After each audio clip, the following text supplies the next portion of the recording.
আল্লাহর নবী সাল্লাল্লাহু আলাইহি ওয়াসাল্লাম বলছেন, এটি মুসনাদ আহমদের হাদিস, একজন শহীদের থেকে পৃথিবীতে মর্যাদা আল্লাহ কাউকে দেননি, তবে ওই ব্যক্তিকে আল্লাহ সুবহানাহু ওয়া তাআলা শহীদের থেকে বেশি মর্যাদা প্রদান করেছেন যে ব্যক্তি ইলম অর্জনের জন্য রাস্তায় বেরিয়ে পড়েছেন। এই ব্যক্তি যদি পথ চলতি অবস্থায় প্রতিমধ্যে মারা যায়, উনিও শহীদের মর্যাদা পাবেন।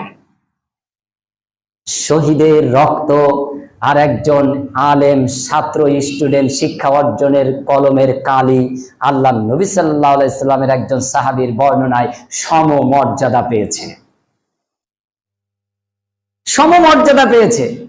হাদিসের অধ্যায়গুলি খুললে তা পরিষ্কার হয়, কারণ আমলের আগে ইলম অর্জনের অধ্যায় প্রায় প্রত্যেক হাদিস বিশারদগণ সেট করেছেন। আপনি নামাজ পড়বেন, নামাজের নিয়ম আগে জানতে হবে।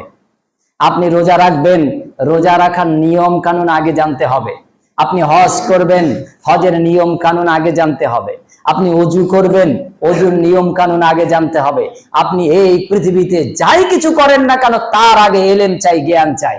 ইসলাম তাই সর্বাগ্রে নামাজ, রোজা, হজ, যাকাতের বিধান না দিয়ে সর্বপ্রথম আল্লাহ বললেন, ইকরা, পড়ো বান্দা, বিসমি রাব্বিকাল্লাযী খালাক, যিনি তোমাকে সৃষ্টি করেছেন তার নামে পড়ো। খালাকাল ইনসানা মিন আলাক, যিনি তোমাকে যোগ সাদৃশ্য পদ্ধতিতে সৃষ্টি করেছেন, পড়ো। আল্লাহ সুবহানাহু ওয়া তাআলা এখানে সেই আদেশ দিলেন। আমি দীর্ঘদিন আপনাদেরকে কথা বলেছি যে মসজিদ গাছতলায়ও যথেষ্ট, আবার যদি 5 তলা হয় সেটাও যথেষ্ট। মসজিদের কিছু নির্দিষ্ট অর্থ আছে যেটা আপনার অর্জিত হালাল নিজস্ব সম্পত্তি থেকেই মসজিদ করতে হবে। এটা না যাকাতের টাকা, না ফিতরার অংশ, না ওশরের টাকা, না এটা সাদাকার টাকা, এটা হবে আপনার নিজস্ব সম্পদ থেকে দানকৃত। সেই জমি, সেই অর্থ দিয়ে মসজিদ নির্মিত হবে। আর শিক্ষা প্রতিষ্ঠানের জন্য ইসলাম সমস্ত রকম সাদাকা দানকে ঢালাওভাবে অনুমোদন দিয়েছে।